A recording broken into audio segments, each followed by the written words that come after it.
Muy buenas tardes a todos y bienvenidos a un nuevo programa de Viajando en el Tiempo aquí en Radio Agricultura y Agricultura TV. Y con un frío tremendo estamos aquí con la Barbarita. ¿Cómo estás, Barbarita? Muerta de frío, pero bueno, la verdad es que aquí adentro está rico y además que aquí nosotros tenemos unos focos Sí. que dan como un calorcito. Sí, pero dicen que no, está la onda, está la tremendo, ola polar. viene la onda polar. Sí, Yo porque el pensé- fenómeno de la niña, no sé, esas cosas que explican los meteorólogos. La cantidad de cabros chicos, la niña, el niño, en fin. Pero bueno, Así en es, fin. pero muy contenta de estar aquí como todos los días sábado. La semana pasada como que se nos hizo poco el tiempo mientras estábamos Sí. hablando del Imperio Romano. Y entonces Es que el Imperio Romano pues da para la vida. Sí, pues podríamos haber hecho un mes hablando del Imperio Romano. Pero hoy día entonces vamos a como retomar el tema y continuar con el imperio que le sigue, después del año 476, cuando cae la parte occidental, eh, vive por 1000 años más el Imperio Romano de Oriente o Imperio Bizantino. Bueno, el término Imperio Bizantino es un término inventado, como todas las cosas, por la historiografía. Por primera vez aparece en el siglo XVI un historiador alemán, Hieronymus Wolff, que efectivamente va a tomar esta idea, pero además como no es solo el término existía de antes de Cristo, Claro, por la la ciudad primera de fundación, Bizancio, claro, pero toma el término con un sentido peyorativo, es decir, una larga decadencia, un imperio que ya no es lo mismo y que de alguna manera tiene que ver con lo que va a ensalzar también la historiografía en el siglo XVIII, que es cuando se inventa la historiografía como tal, que va a tratar de plantear, a ver, hay varias cosas, estamos hablando del Oriente, el Oriente es algo poco confiable, primero, en los enemigos per se, pero además estamos hablando de la Edad Media, entonces Sí. la Edad Media también es un término historiográfico, una invención, que quiere decir lo que está entre medio, o sea, Claro, así de simple, de la o sea, antigüedad. la antigüedad brillante, lo que está entre medio, como decía Jules Michelet, es una larga noche oscura donde nada bueno pasó y son 1000 años, y luego el renacimiento, o sea, volvemos a renacer a la antigüedad Claro. para volver a pensar, o sea, en todo ese periodo que llaman medieval, terraplanista, la típica estupidez, nadie pensó. Claro, Entonces, claro. el imperio Y piensa romano de tú- Oriente queda como en ese paréntesis. Claro, y piensa tú que además en la historiografía tradicional, lo que a uno le enseñaban en el colegio cuando te hacían esa línea del tiempo, la caída del Imperio Romano de Oriente, la caída del Imperio Bizantino, lo marcaban como la fecha en la cual terminaba la Edad Media y empezaba la Edad Moderna. O sea, se iniciaba este renacer donde el hombre volvía a pensar, a usar su razón después de efectivamente esta larga noche oscura. Entonces, tiene esa visión peyorativa que, sobre todo el siglo XVIII, va a empezar a cambiar en el siglo XIX, pero claro, está esa idea y ese concepto que a lo mejor todos tenemos en la cabeza y nunca lo asociamos muy bien cuando decimos las discusiones bizantinas. O sea, Como que no llega a ninguna parte. a ninguna parte, es una discusión lo más inútil que hay, una pérdida de tiempo, y eso es un poco lo que sería como reflejo de lo que es, de lo que fue el Imperio Bizantino. Pero la verdad es que es todo lo contrario.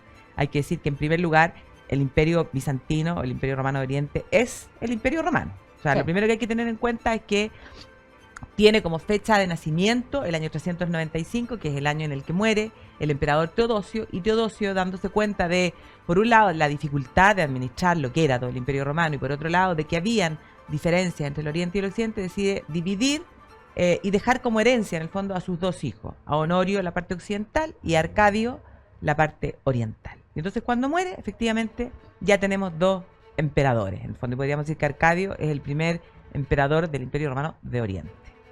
Exactamente. Y ahí hay que entender que cuando, es más, cuando cae el Imperio Romano de Occidente o el imperio pierde sus provincias occidentales, por una serie de razones internas, decadencias, invasiones, hay un montón de razones.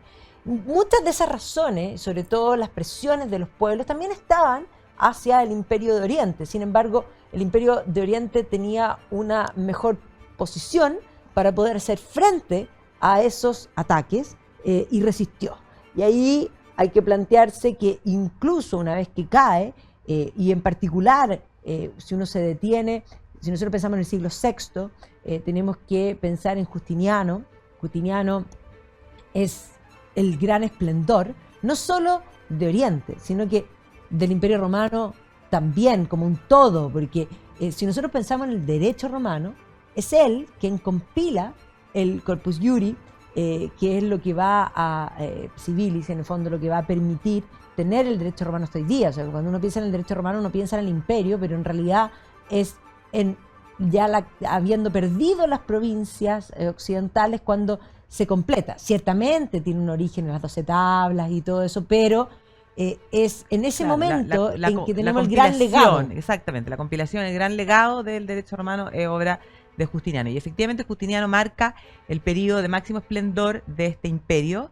Esa es la razón también por la que muchos historiadores plantean que, también en esa visión un poco negativa, que la historia del imperio bizantino después de Justiniano, en el fondo, o sea, que lo único destacable del imperio bizantino es Justiniano, y que después de Justiniano, después de su muerte, en el fondo el imperio es una larga decadencia, hasta que finalmente se extingue en el año 1453. Lo que tampoco es tan cierto. No, tampoco es tan cierto. Hay momentos de auge, hay momentos de caída, son 1000 años, no puede ser de otra forma. Claro. Ahora, es bien interesante plantearse, pensando en el marco de la Edad Media, que cuando nosotros hablamos de Justiniano estamos hablando del siglo VI. Para el siglo VI, Occidente es muy rudimentario, o sea, han caído las tribus germanas sobre lo que era el imperio de Occidente, se ha perdido el cristianismo, era un imperio cristiano, estas tribus son paganas. Esto es lo que la historiografía también ha llamado como Dark Age, en el sentido de edad oscura, no porque hayan sido poco sofisticados, porque eran culturas inmensamente sofisticadas en muchos aspectos. No escribían, y como no escribían, no hay fuente. Entonces, como no hay fuente, no hay luz para reconstituir la historia. Esa es la razón del por qué se habla de edad oscura entre el siglo VI y el siglo VIII principalmente. Ahora, en ese periodo, podríamos decir, la gran lumbrera intelectual es Irlanda, que tiene digamos, un auge intelectual temprano, mucho más temprano que el resto de Europa, y que va a iniciar esta reconversión de Europa. Ahora, para hacer el contraste, nos vamos a Bizancio, y Bizancio es de una sofisticación inconmensurable, que podríamos decir va aventajado por muchos siglos, que no hay una comparación de esa sofisticación en Occidente hasta el siglo XII. Exactamente. Son 6 siglos de adelanto. Claro, de diferencia, claro.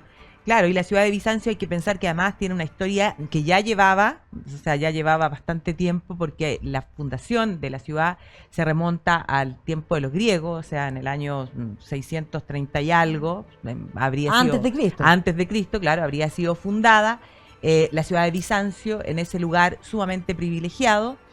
Habrían sido los megarenses, un tal Visas en el fondo, el que...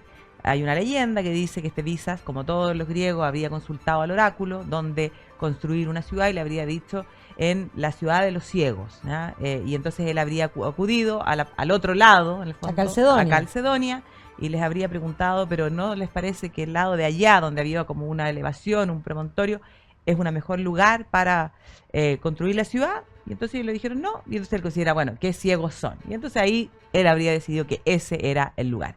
Pero efectivamente es un lugar súper privilegiado, porque efectivamente controla, en el fondo, está justo en el Bósforo, tiene esa entrada de mar, lo que es el Cuerno de Oro, y la ciudad se funda justo en esa parte más elevada, donde era posible defenderla. Posterior a esa fundación, en el fondo, desde el mundo griego, hay que pensar que va a ser el emperador Constantino, Constantino el Grande, que es el edicto de Milán, el de tolerancia religiosa, el emperador que pone fin a la tetrarquía. Que convoca al concilio de Nicea también. Claro, y el que pone fin al primer concilio de Nicea, el que pone fin a la tetrarquía, claro, es él el que va aun cuando reúne todo el imperio de nuevo en un solo emperador, que es su persona, él va a decidir crear una nueva capital. Y esa nueva capital va a ser la ciudad de Bizancio, que se va a rebautizar como la ciudad de Constantinopla. O sea, la polis de Constantino. Claro, exactamente. Y la va a declarar, bueno, capital en el año 330 después de Cristo. Y con Constantino, evidentemente que la ciudad comienza a crecer. Él habría construido una primera iglesia de lo que es la maravilla, que es Santa Sofía, pero el despegue de la ciudad, evidentemente que va a venir con Justiniano. Y Justiniano es el que va a dar la orden de construir esa iglesia que es a la Santa Sabiduría, que es como la obra cúlmine de todo lo que es el arte y la arquitectura bizantina. Claro, y esa iglesia la va a construir en un momento posterior a varios problemas, Sí, porque pues, claro. Justiniano va a tener que sortear una serie de problemas. Lo primero que hay que plantear es que Justiniano va a tener un gran éxito porque él se pone como meta recuperar las provincias, digamos, occidentales. Y por lo tanto le da el poder a Belisario, que es este general que va a ser muy exitoso y que va a tomar parte de lo que es la costa africana, ¿no es cierto? Y obviamente también gran parte de lo que es la península itálica, y obviamente... Recuperan el control de Roma, Ravenna. Ravenna, y bueno, Sicilia va a entrar por ahí Sí. Belisario va a entrar y va a ser tremendamente importante. Va a establecer, va a tomar Ravenna, porque hay que entender que cuando las provincias occidentales caen, la capitalidad se había cambiado varias veces, o sea, de Roma, Milán, Ravenna, ¿ya? Y después Ravenna va a ser la capital de esos reinos bárbaros que caen, los ostrogodos en particular, y por lo tanto va a tomar Ravenna como el lugar de enclave dentro de, digamos, de estas nuevas provincias recuperadas. Recupera bastante. Recupera muchísimo. Sí. Incluso parte del sur de España. No entra completamente a Hispania, no entra a la Galia, por ejemplo, pero ni a Britania, por supuesto. Eso estaba más lejos que nada. Pero recupera muchísimo. Y eso explica, esa posición en Ravenna explica lo que se encuentra hoy día en Ravenna. O sea, Ravenna tiene una riqueza artística de algo que realmente la gente no lo tiene en la retina, pero es impresionante. Sí, sobre todo, o sea, de las cosas más impactantes es San Vitale, que va a ser en el fondo, pues la iglesia por fuera, la verdad es que no dice mucho, pero cuando uno entra... porque San Vitale, San Apolinar es un poco más grande, pero por fuera, pero por dentro es impresionante. Y el mausoleo de Gala Placidia, Sí. o sea, es una cosa realmente impresionante. Sí, increíble, de las cosas bellas que existen en el mundo, donde uno de verdad se impresiona de lo que es el arte bizantino, de lo que son, en el fondo, todos esos mosaicos, el trabajo que hacen además, porque utilizan ese color dorado, que lo ponen entre vidrio, y por lo tanto el color se mantiene por los siglos, y la verdad es que uno hoy día ve esos mosaicos, muchas veces piensa que son pinturas, y cuando uno se da cuenta de que no, que son piedrecitas que están cortaditas, es realmente increíble. Y hay que pensar que la ciudad de Constantinopla probablemente tenía ese nivel de mosaico, sin embargo, hay dos razones por las cuales eso se perdió. Por un lado, cuando se da en el fondo el conflicto entre iconoclastas e iconodulos, y entonces el emperador va a dar la orden de destruir iglesias, o sea, sacar imágenes. León III, claro. Y después, bueno, el hecho de que van a ser los turcos otomanos, islamizados en el fondo, los que van a tomar control de ese territorio, y el Islam prohíbe la representación de la figura humana. Entonces, vamos sacando. Claro, pero dentro de las bellezas, gracias en el fondo a que en Occidente eso no ocurrió, tenemos esas tres bellezas que son San Vitale, San Apolinar y el mausoleo de Gala Placidia, que es un gran personaje, me dieron ganas como de entrar a conocer su vida. Sí, no. Porque tiene que ser una mujer de armas tomar, hija de Teodosio y su segunda esposa, hermana. Era medio hermana de Honorio y Arcadio. Que buen mozos no eran. No, búsquenlo, googleen, Honorio y porque Arcadio, realmente se van a dar cuenta de que... los romanos hacen un arte muy realista. Y por lo tanto, cuando uno ve la escultura romana, uno realmente puede, y es más, hay muchos sitios, sobre todo en Instagram, esta cosa de inteligencia artificial, que van completando y muestran la cara realmente como era en base a la escultura. Y Honorio y Arcadio, mozos no eran. Sí, pero ella no se veía mal, fíjate, que tiene que ser que la madre... la otra señora. Claro. Puede ser. Y ella, imagínate que ella se va a casar con Ataulfo, rey de los visigodos. Después se va a casar, en el fondo, con el emperador Constancio. Va a ser madre de emperador, o sea...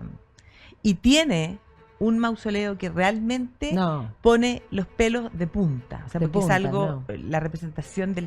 O sea, No, los mosaicos en el cielo, la noche... O sea, es más... Lamento que Van Gogh no lo haya visto, porque la noche estrellada sería aún más magnífica. Sí, la verdad es que sí.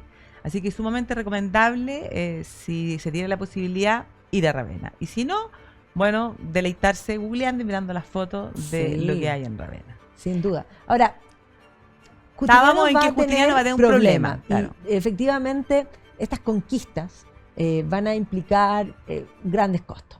Y por lo tanto, cuando esto ya pasa, ya ha logrado asentar esta nueva ocupación de toda esta extensión del imperio, hay que pagarlas, porque las cuentas siempre hay que pagarlas. Y por lo tanto, su equivalente al ministro de Hacienda va a tener la genial idea de lo que tienen siempre los políticos, de dónde sacamos la plata, solucionamos el problema, subamos los impuestos. Y en el momento en que se anuncia que se van a subir los impuestos, se va a producir una revuelta que se llama la revuelta de Nicá, ¿ya? Que tiene que ver con la diosa de la victoria, que es Niké, y por lo tanto había una serie de juegos de carro en el hipódromo, y esto va a hacer que se forme esta revuelta. Incluso Justiniano va a temer por su vida y va a querer huir. Y ahí es bien importante porque la figura que acompaña a Justiniano tal vez es tan importante como el propio Justiniano. Justiniano es el que hace el canon, las leyes, en fin, es un hombre, pero va a ser un hombre que se va a enamorar de una mujer que destaca en el mundo bizantino por muchas razones. Una mujer que se mueve con mucha soltura. Con mucha soltura, ¿ya? Y es más, ahí uno entra a San Vitale y está el emperador, está Belisario, están en el fondo todos los hombres, Procopio de Cesarea, una serie de personajes importantes, pero en el otro está ella, como emperatriz. Y me refiero a Teodora. No me cuentes nada porque vamos a ir a comerciales y volvemos.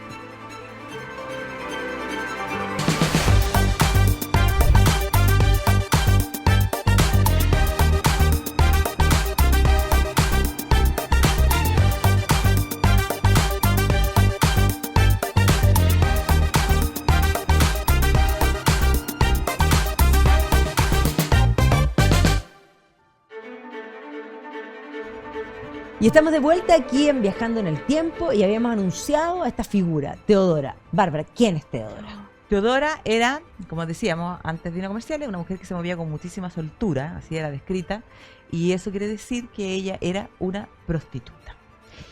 Y eso genera un gran problema, ¿ya? Porque por ley, en el fondo, estaba prohibido para un hombre casarse con una prostituta, y lo que va a ocurrir es que Justiniano la conoce y, bueno, se enamora de ella y va a tener que luchar, en el fondo, con toda la oposición que le va a poner quien era su tía, ¿ya? Porque Justiniano es emperador porque fue adoptado, en el fondo, por su tío Justino, que es el emperador, y que, en el fondo, hereda, ¿ya?, el título en él.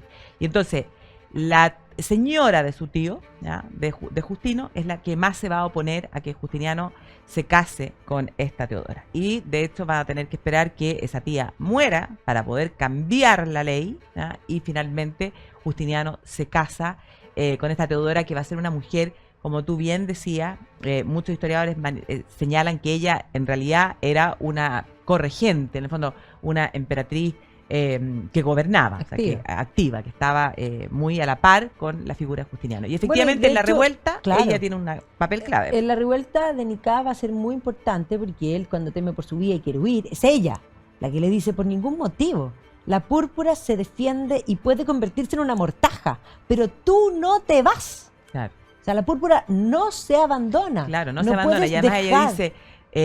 claro, y le dice, bueno, tú puedes, si tú quieres dejarlo, ¿no? Pero dice ella que no permita la vida, en el fondo, que algún día ella no sea saludada como emperatriz. Como emperatriz. Claro, y dice algo así como que la púrpura es la mortaja. Claro, el sudario. Que se convierta en tu propia mortaja, pero no la abandones. O sea, claro, el poder tú lo tienes y la impronta de emperador lo tienes que defender incluso con la muerte. A eso es lo que se refiere. Sí, hay que dar la vida. Exactamente. Tal cual. Pero la revuelta se aplaca y las cosas comienzan a funcionar. Y ahí es donde él tiene que demostrar poder. Y ahí es cuando decide construir grandes edificios y... claro, porque además en la revuelta hay una gran destrucción. Muchos muertos, ¿no? Y la cantidad de muertos, claro, 30.000 muertos, se calcula, una cosa, claro, pero realmente espantosa. Claro, y ahí entonces es que inicia toda esa obra... monumental en la ciudad de Constantinopla, donde claro que Santa Sofía es la reina. La reina. No solo la sabiduría, es la belleza. Es la belleza. Es el poder. Claro. Dice tantas esa cosas. Cúpula, que la leyenda dice que está firmada desde el cielo con una cadena. Bueno, eso también tiene un sentido, o sea, es Dios es un imperio cristiano. O sea, este imperio hay que entender que nace imperio y nace cristiano, pero además tiene territorialmente, en forma desde el inicio, todos los lugares santos del mundo cristiano, y por lo tanto que esta cúpula cuelgue del cielo y que parezca lo imposible muestra cuánto Dios está con el emperador, o sea, tiene un poder de relato impresionante. Claro, pues bueno, siempre hemos hablado aquí, y tú siempre lo mencionas, o sea, la cúpula es demostrar poder, y aquí hay cúpula, medias cúpulas, o sea, los arcos, las bóvedas, las decoraciones, los capiteles, o sea, es todo un encaje. Y a eso súmale, a lo que hoy día se ve, que está intacta, a lo que hoy día se ve, súmale todos los mosaicos, con la cúpula en el centro, con un pantocreator, que nada de eso hoy día está. Hoy día quedan algunos fragmentos de... dan ganas de llorar, de pensar cómo eran. De pensar cómo eran. ¿Cómo habrá sido el pantocrátor de la cúpula? Hoy día eso está tapado con versos del Corán, en el fondo. Sí. No, y además hoy día a lo que quedó, a los retazos que quedaron, hoy día le ponen unos velos. Sí, una cosa... Claro, y tú muy bien decías que, claro, nace imperio, es cristiano, lo vemos eso claramente también en su escudo, ¿ya? El imperio bizantino es el que incorpora o que tiene como escudo esa águila bicéfala con las dos cabezas, que significa el occidente y oriente, en el fondo el pasado, el presente. Y que tiene además en el centro el crismón, o sea, las dos letras de la palabra Cristo, claro, como un anagrama. Pero eso también deja muy en claro otra de las características de este imperio, que a pesar, o además de ser imperio romano, es un imperio que es griego y que va a ser cada vez más griego, ¿no? Porque es helénico, o sea, nace en el contexto, piensen ustedes que Bizancio fue una fundación griega, entonces tiene toda esa tradición del mundo helénico, todo lo que es la filosofía, el pensamiento, en el fondo toda esa, la abstracción, ¿ya? De ese mundo, pero además es helenístico. El Oriente. Claro, es el legado de Alejandro Magno, y lo helenístico significa, en las palabras de don Héctor Herrera Caja, que siempre es cuando bueno el griego se viste de Oriente. Exactamente. Entonces tiene toda esa mezcla, y en Santa Sofía eso queda clarísimo. Sin duda, sin duda. Ahora, y no solo eso, las basílicas, la Basílica Cisterna es... Bueno, eso muestra también el poder, porque en el fondo Constantinopla rápidamente se va a amurallar, unas murallas, las murallas son el gran ejemplo que va a impedir que la ciudad sea ocupada, pero por lo mismo la ciudad va a ser asediada y deseada muchas veces, y se van a hacer sistemas para que la ciudad pueda resistir, y esa es la razón del por qué se van a construir estas cisternas. Claro, no solo la cisterna basílica, acueductos. Había el acueducto de Valente, que traía el agua, a los romanos les interesa mucho el agua, pero para que una ciudad pueda resistir tiene que poder tener suministro de agua. Y ahí, hasta el día de hoy, uno puede visitar la cisterna basílica, pero hay varias más. O sea, como la ciudad 60. tenía una cantidad importantísima, o sea, tenía esa posibilidad de poder resistir a cualquier asedio. Así es. Es una ciudad inexpugnable. Sí, y siguió siendo inexpugnable por mucho tiempo. Además, en la cisterna se podía pescar. Así también, que habían hasta el día de hoy hay carpa. Claro, entonces no solo tenían agua, sino que también podían tener ciertos proteínas, ciertos alimentos. Exactamente. Sí, no, es impactante. Bueno, pero Justiniano va a tener que enfrentar posteriormente, a finales de su imperio, otro problema, que va a ser la peste de la época de Justiniano. Hoy día se piensa que fue un brote de bubónica, la plaga, y que efectivamente va a morir 1/3 de la población, o sea, no es menor lo que le toca enfrentar. Y claro, aquí podríamos decir que a la muerte de Justiniano van a comenzar los problemas. Primero van a perder territorio, van a perder las partes italianas, va a surgir el mundo persa, que va a empezar a presionar y va a tomar parte del Asia Menor, por lo tanto eso va a complicar, va a tomar los lugares santos también, y va a tomar Egipto, que eso va a ser muy complicado porque Egipto era un gran granero, era un lugar, digamos, que alimentaba. Aunque uno no lo cree, es Egipto. Claro, Egipto. Y por otro lado van a surgir pueblos eslavos y que van a empezar a presionar desde el norte, los avaros también, que incluso van a asediar Constantinopla. Pero en esa zona del norte va a surgir algo que ya no lo tenemos en mente, que van a ser los búlgaros, ¿ya? Y los búlgaros van a llegar van a conquistar territorios hacia los Balcanes, y van a formar un imperio, y ahí es la figura de Simeón I, que había sido no solo había nacido en Constantinopla, había sido criado en Constantinopla y llega a ser emperador de los búlgaros, pero lo que él deseaba era tomar Constantinopla y convertirse él En el en emperador. el emperador. Y ahí hay que decir que hay autores que en este periodo en que se producen todos estos cambios, consideran que hay un momento en que deja de ser imperio romano latino, particularmente porque al perder estos territorios se concentra en el mundo griego, incluso se toma la decisión de cambiar el nombre de imperator Basileus. a Basileus. Claro. Y por lo tanto, el Empieza a sueño de predominar, Simeón era claro. convertirse en Basileo. Y empieza a predominar el latín, el El griego griego. por sobre el latín. Sí, es impresionante pensar que Bulgaria en algún minuto fue un imperio.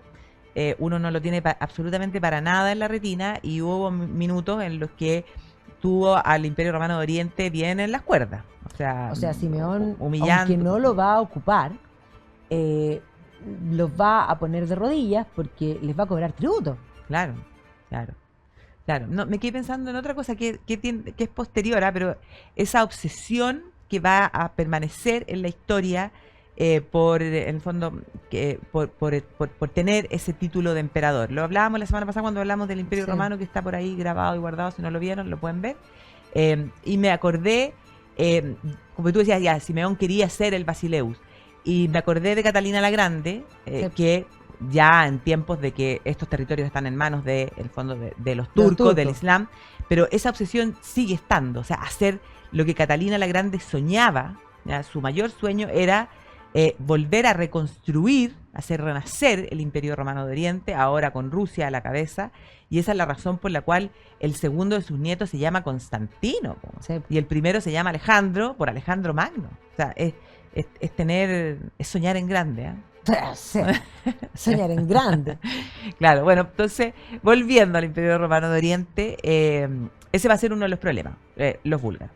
Por otro lado, tú también decías los eslavos, ¿ya? Que también van a ir presionando y que siempre va a estar esta obsesión. O sea, Constantinopla era el objeto de deseo, ¿ah? La niña bonita que todos querían controlar. Sí.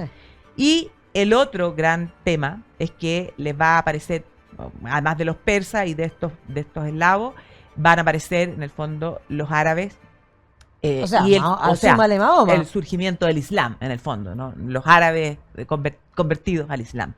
Y ahí hay que tener en cuenta que, claro, Mahoma se muere en el 632 y el Islam crece con una rapidez impresionante. Derrota a los persas ahí en el Medio Oriente. De hecho, los va a ocupar, los van a islamizar, de hecho. Exactamente, los persas se van a convertir y tiempos pues van a decidir ser chiitas un poco para diferenciarse y decir nosotros somos persas y no árabes, ¿ya? Y entonces, claro, ahí se va a enfrentar ahora, en el fondo, el Imperio Bizantino en contra de estos árabes que avanzan rápidamente y que además, bueno, es el infiel, ¿ya? O sea, es otra religión. Claro. Y entonces son varios los problemas. Esos son, en el fondo, podríamos decir, los problemas externos. Pero van a tener problemas internos. Claro, pero agrégale también, ya que estamos hablando de las invasiones, que un poco después van a aparecer otros infieles que vienen desde Suecia, que se instalan en Rusia, son vikingos, los llamados varegos, que fundan el Rus de Kiev y que buscan rutas comerciales y que bajando por las rutas comerciales hacia Bagdad, en busca, lo que querían era plata, argenta, se van a encontrar con Constantinopla, la van a desear. Todos desearon Constantinopla. Bueno, imagínate que haber sido ir navegando y de repente encontrarte con esta ciudad, bueno, pero que lo que veía ahí era la muralla y los grandes edificios, una ciudad que tiene que haber tenido el dorado, los olores. Piensa que los vikingos construían, pero cuando uno piensa en Birka, digamos las ciudades de Escandinavia, y piensa en Novgorod inicial o Kiev inicial, con madera con suerte, ¿ya? O sea, aquí no había nada comparable a Constantinopla. O sea, para la época en que los vikingos pasan, Santa Sofía era vieja. Claro. Es una cosa ya impresionante. Y bueno, van a atacar con 200 barcos de 80 hombres, o sea, una cantidad de hombres impresionante. No van a poder entrar finalmente, pero algunos se van a quedar y se van a convertir en los guardias del Basileo. Claro. Así que van a tener que enfrentar ese tipo de problemas externos. Aparte de eso, van a tener problemas internos. El imperio porque claro, vamos como en esa decadencia, como decíamos, pero con momentos de esplendor. Van a haber momentos en que Sí, la dinastía macedónica va a ser claro, un momento en que se habla de renacimiento. También después los Comnenos, hay momentos de esplendor.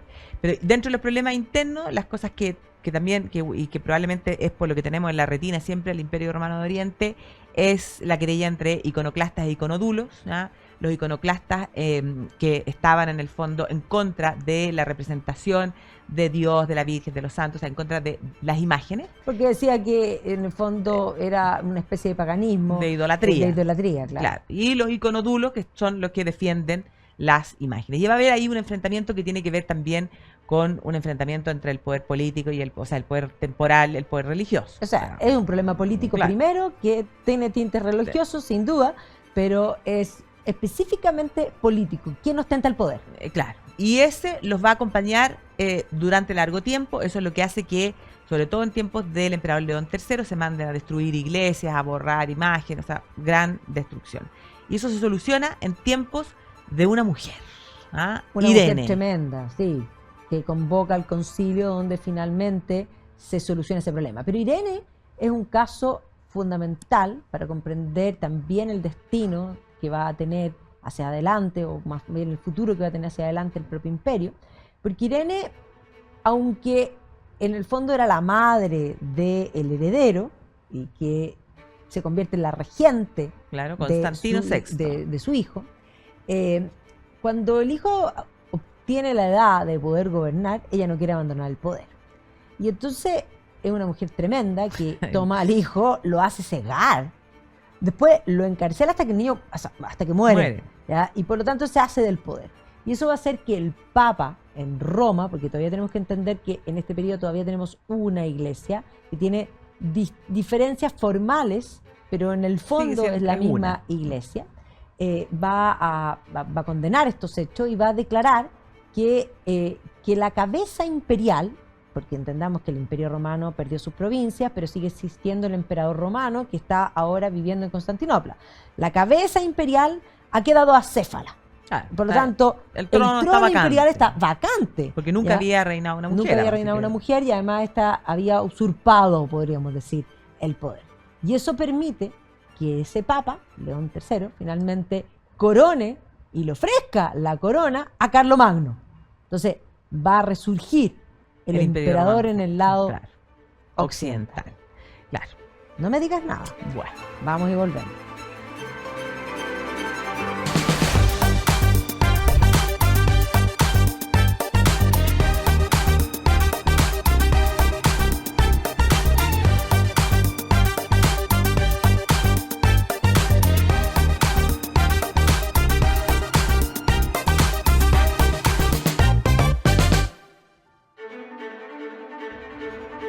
Y estamos de vuelta aquí en Viajando en el Tiempo, hablando del Imperio Bizantino. Hemos hablado del periodo de decadencia, cómo Irene quiso usurpar y cómo de esta forma, debido a que es declarado que ella no es realmente la emperatriz, Carlomagno es coronado emperador en Roma, nada más y nada menos que el 24 de diciembre del año 800. Exactamente, y ahí renace el imperio en el lado occidental. Entonces vamos a volver a tener dos emperadores, lo que evidentemente va a generar problemas y tensiones entre Oriente y Occidente. Va a pasar un tiempo hasta que se reconozcan mutuamente, ¿ya? Otro día vamos a hablar del Imperio Carolingio. Pero esos problemas van a generar otro tipo de problemas. Claro, pero para cerrar la idea, Irene es la que va a convocar al segundo concilio de Nicea, donde finalmente va a poner término, podríamos decir, a este problema con las iconoclasta, claro, porque va a establecer que lo que se establece, se pone fin a la iconoclasia y se establece que es la iconodulia, ¿ya? Y por lo tanto hay representación, hay culto a las imágenes. Entonces ese problema interno se soluciona ahí. Después podríamos decir que dentro de los periodos de esplendor, una de las cosas más destacables es cómo fundamentalmente por la labor de la Iglesia católica o cristiana del Oriente, van a comenzar a entrar a la cristiandad, o sea, se van a convertir van a incorporar los pueblos eslavos. Y ahí también eso marca la diferencia entre las dos iglesias. Claro, Nitra va a ser primero, posteriormente Moravia, y ahí hay que comprender que va a surgir la figura de Cirilo, que como, digamos, más bien se llama Constantino, que como monje se llama Cirilio, que va a crear primero un primer lenguaje y que luego con Metodio lo va a perfeccionar y va a crear la escritura cirílica, que luego va a traducir la Biblia al cirílico y que posteriormente sus acciones va a hacer que el propio, digamos, Khan de Bulgaria, que va a ser Boris, se convierta al cristianismo y que los invite a Metodio y Cirilo a estar a ese lugar. Y por lo tanto, la forma que ya era distinta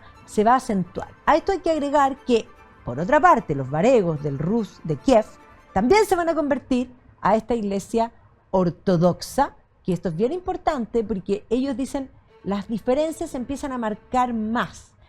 Y básicamente el hecho de que Rusia se incorpora a este mundo, porque además se casa con la hermana del Basileo, no es tan simple la conversión, es un tema político importante, pero se incorporan estas zonas de influencia de las formas distintas. Y eso va a llevar poco a poco hasta el año 1054, 1050 primero, cuando se excomulgan en el fondo ambos lados. Podemos decir que como que al Papa en Roma le da un poquito de celo, sí, pues un poquito de envidia, que esta incorporación en el fondo de todo este mundo, en el caso del Rus de Kiev, eslavo, varego, toda esa incorporación a la tradición más griega. Y entonces, claro, 1050, ¿qué es lo que va a ocurrir? Se van a excomulgar y el año 1054 se va a producir lo que se conoce como el cisma. Y el cisma en realidad se venía gestando hace rato, habían diferencias en las formas, no solo en las formas, sino que la Iglesia de Oriente se autodenomina Iglesia ortodoxa. O sea, la recta doctrina. Eso significa que la otra iglesia, la latina, no está siendo suficientemente y eso, de recta doctrina. Tiene que ver con algo que ocurrió en el Concilio de Toledo. Claro, pero además tiene que ver con en general diciendo, se han hecho interpretaciones, se han hecho traducciones, se han hecho, todos los concilios iniciales fueron en Oriente.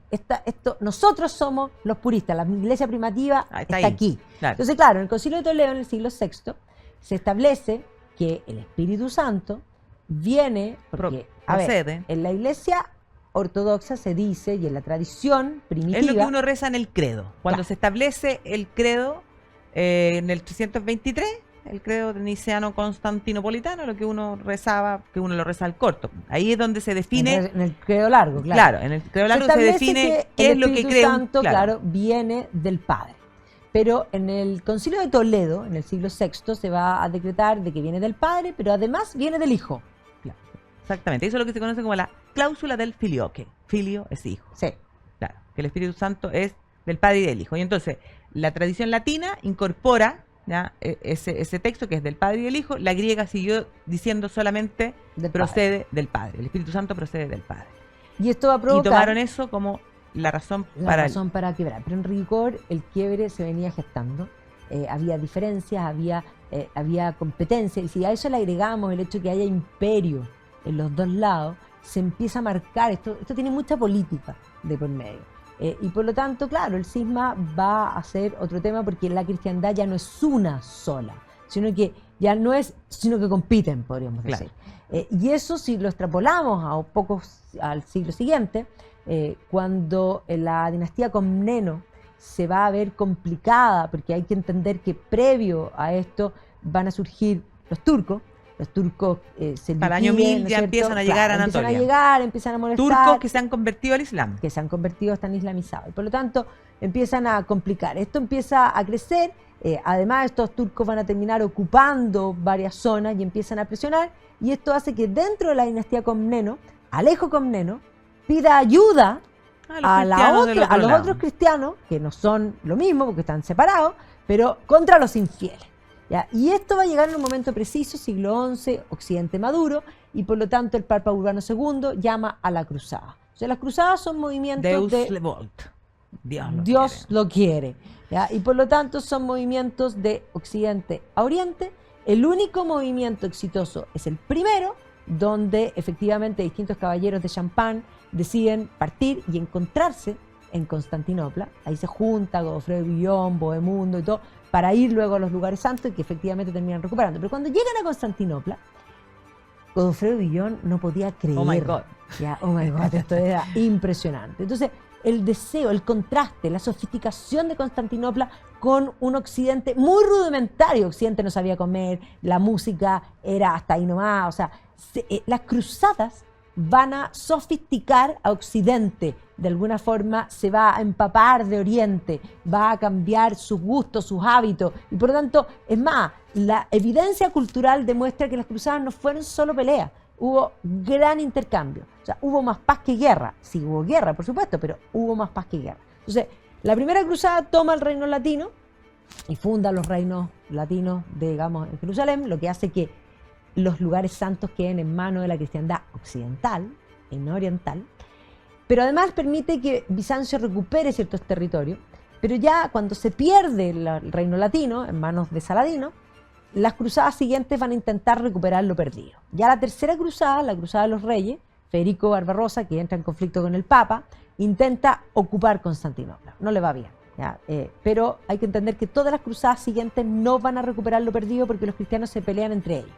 O sea, en la época de los tres reyes son básicamente el emperador contra el Papa, los güelfos contra los gibelinos, y van a tomar bandos, se van a dedicar a pelear entre los cristianos. Y en las cruzadas siguientes van a ser las ciudades italianas, marítimas, Génova, Venecia, que van a entrar en conflicto entre ellas. Y ahí, la cuarta cruzada, para muchos historiadores, es el fin de Bizancio. 1204. Es algo de no creer, porque esa cuarta cruzada, en vez de dirigirse a recuperar los santos lugares, se va a desviar y van a llegar a saquear la ciudad de Constantinopla. No, dejaron la grande. Pero la grande. Claro, los venecianos, por ejemplo, se llevaron los caballos, las descripciones de lo que hicieron, o sea, no, las de fuentes todo, son lapidarias. O sea, claro, es el lumpen. Y esos caballos que están en la Plaza San Marco en Venecia, o sea, en la iglesia de San Marco en Venecia, claro, eran los caballos de Constantinopla. Realmente de no creerlo. Porque aquí son cristianos contra cristianos. Y eran razones económicas. En la ciudad de Constantinopla habían grupos de venecianos, de genoveses que comerciaban. O sea, porque Constantinopla era un centro comercial importantísimo, con China, con la ruta de la seda, con Rusia. Y en algún minuto el Basileo les pone ciertas trabas. Y eso es lo que, bueno, finalmente hace que se produzca este hecho que es realmente impactante. O sea, de los hechos, como que uno dice, ¿cómo puede ser?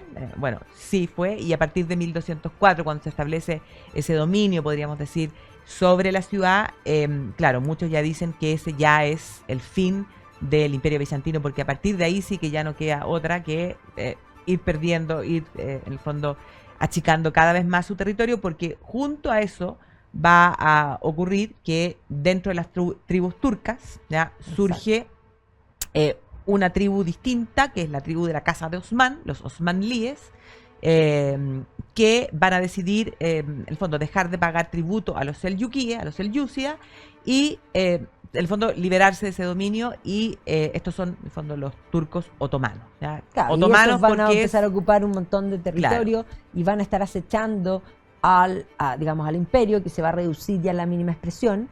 Y claro, ahí es cuando ya llegamos. Que la ciudad de Constantinopla hay un par de islitas, nada. Un par de islitas, no, si no tenían nada. Y ahí es cuando llegamos a la figura de Mehmed, finalmente segundo, que es quien termina derribando las murallas, o parte de las murallas de Constantinopla, y permitiendo, porque el éxito de los otomanos va a tener que ver con su estrategia militar, con tener un ejército permanente en formación, que son, digamos, estos famosos genízaros, que no solo iban a la guerra 24/7, sino que cuando no estaban en la guerra estaban entrenando, o sea, eran realmente una cosa, en la parte occidental, cuando surja el ejército prusiano, va a haber algo parecido a lo que eran los genízaros. No, impresionante. Entonces, claro, Mehmed finalmente va a lograr derribar las murallas, particularmente porque en ese ataque los otomanos van a usar cañones.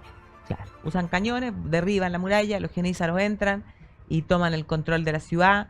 Mehmed entra en Santa Sofía, tiene que haber quedado bien impactado, y a partir de ese tremendo. momento y ahí nada pudo defenderlo, no. Y finalmente el último emperador de los Comnenos, probablemente muere, no encuentran el cuerpo, pero hay una leyenda que dice que está a la espera de volver.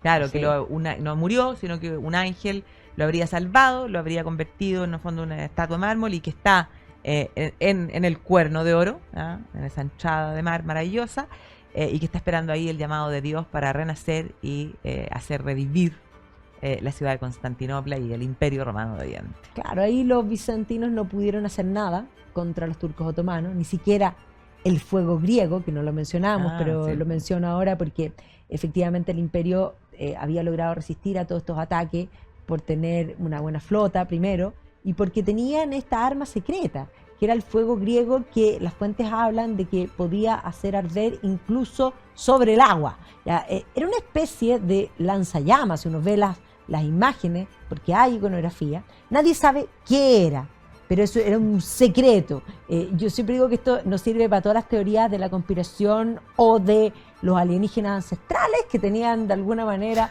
una... pero es el gran misterio. Pero contra los turcos ni eso les sirvió, porque además eso...